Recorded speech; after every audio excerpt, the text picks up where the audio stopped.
का एक प्रतिष्ठित समाचार पत्र है द गार्डियन,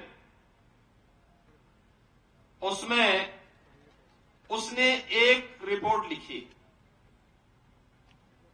और उसमें उसने कहा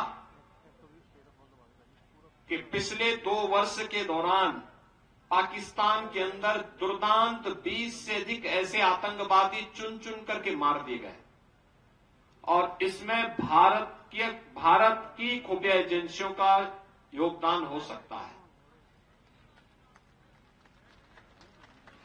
तो गार्डियन की समाचार की स्रोत क्या है ये वही बता सकते हैं,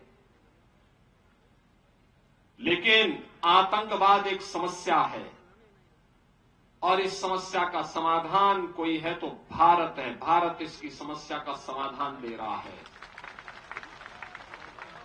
हम केवल आपसी संबोधन में ही राम राम नहीं बोलते। अयोध्या में रामलला कोई विराजमान नहीं करते, आतंकवादियों का राम नाम सत्य है भी करते हैं। सहमत है ना? आतंकवादियों का राम नाम सत्य है, होना चाहिए ना? और ये केवल भारत ही कर सकता है। बस फर्क यही है, फर्क यही है हम उसको वहां पहुंचाते जहां पहुंचना चाहिए और कांग्रेस के लोग उसको बिरयानी खिलाते थे ना। तो इसीलिए तो, और मैं तो भौचक हूं बहनों और भाइयों। देश बंगाल के लोगों ने कम्युनिस्टों को बंगाल की खाड़ी में डुबो दिया है और सीकर शिक्षा की भूमि है। यहां पर सालासर बालाजी की भूमि है, श्री जीर्ण माता की पावन धरा है, खाटू श्याम बाबा की पावन धरती है, भैरोजी महाराज की धरती है। भैरोजी महाराज होंगे तो नाथों के भी तमाम स्थल यहां पर पहले से मौजूद हैं और माणा बाबा की भी पावन धरा है। देश की स्वाधीनता के लिए लड़े थे, परम गौ भक्त थे।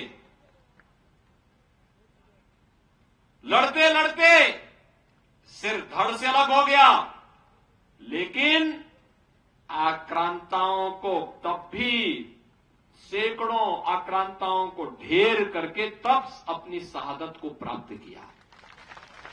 ऐसी पवित्र आत्मा की धरती पे कम्युनिस्टों का क्या काम है? आप देख सकते हैं बंगाल में गायब हो गए। देश के अंदर किसी भी राज्य में नहीं है। और राजस्थान जैसी भक्ति और शक्ति की भूमि पर इन लोगों का काम क्या है?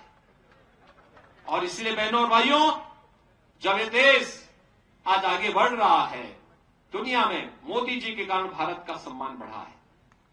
पहली बार आप देखेंगे मोदी जी दुनिया के अंदर कहीं जाते हैं, पूरा देश झूम उठता है।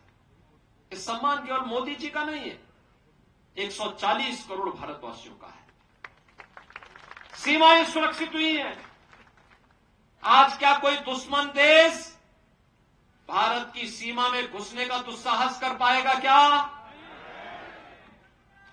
घुसने का दुस्साहस करेगा तो उसको मालूम है कि लेने के देने पड़ जाएंगे।